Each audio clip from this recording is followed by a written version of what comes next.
And welcome to another video from All American Computer Repair. As always, you can find about all of our services on our website, allamericancomputerrepair.com. We service both business and personal computers, as well as you can find out a lot of other information about our company and information that we share with everybody from our blog, allamericancomputerrepair.com/blog, and as well as our Facebook and our Twitter, which you can find on our website, or links to them on our website as well. So I'm getting a lot of questions lately talking about personal security with everything in the news and all that. Everybody is fairly concerned about their security and their privacy and things of that nature. And I'm always getting the question, what can I do to protect, my computer, my personal information, my finances? Obviously, the first real big no-brainer stuff is obviously make sure your Windows is up to date. Make sure your Mac is up to date. Mac, believe it or not, does have security holes. A lot of people don't know that. They think, well, I'm running a Mac, I'm impervious.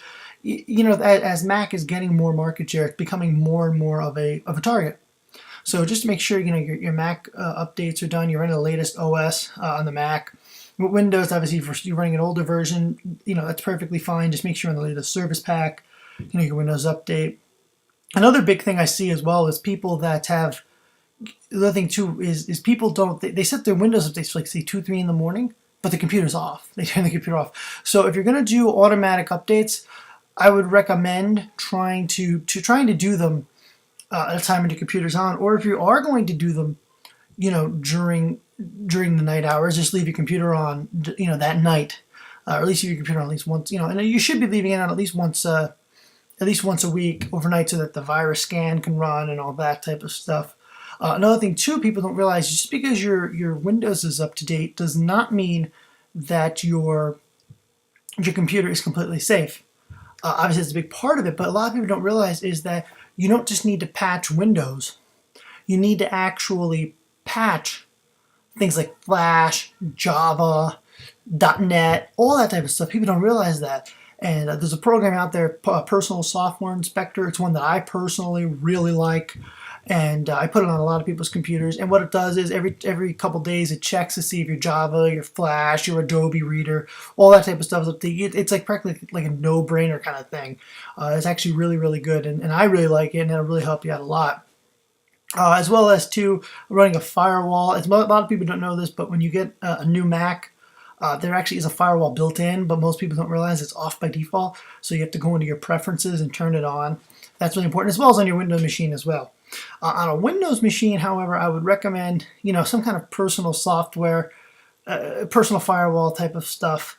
AVG is one that I really like because you get AVG, you get the antivirus and the internet security all in one. I've used that. That's actually highly rated. Kaspersky, things of that. Obviously, antivirus protection and firewall protection obviously being a big thing. And the other thing that people don't realize is as well, is if you're going to have a personal firewall, you really should have one that actually checks your email, your incoming email, which AVG does. And that's one of the things I really like about it, is it actually goes ahead and actually checks all your emails that's coming in, just scans it. Because a lot of times you can get a malicious email, and that can cause your things, your viruses, spyware, and stuff like that. So that's something you can do as well. The other thing I strongly recommend for anybody is using a not integrated browser, IE or Safari. They're integrated into the OS to make life simpler, but it's not exactly the most secure thing in the world. So what I would recommend is doing something like a quick Chrome or Firefox, something a little more secure than that. Obviously, they're independent browsers, especially Chrome. If you're running Chrome with ad block, or even Firefox with an ad block, you're a lot less susceptible to viruses because they prevent pop-ups, they prevent the ads on the pages, and things that can really, cause you to get, some viruses or spyware on your computer. Another thing too, you might want to check out too is there's a program out there called CC Cleaner. That's one that I like. It's even for the Mac. They have a Mac version. It goes through, cleans out all your temp files on all of your home machine. Obviously, in those temp files, you can have viruses, Trojans, all that stuff hiding, and you may not even know it's there. Because sometimes your virus protection doesn't scan your temp files like it should. So that's something that I would run as well.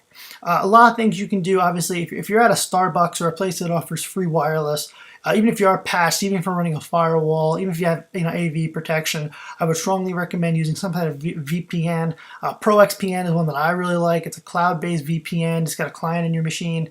You got public Wi-Fi. You click, hit connect. It creates a virtual private network for you. It's only a few bucks a month, and you can do all your banking and all that. Now, if you're somebody that's home quite a bit, maybe not a concern. But if somebody that's on the road a lot and you got to do your banking online, you're going to use free Wi-Fi.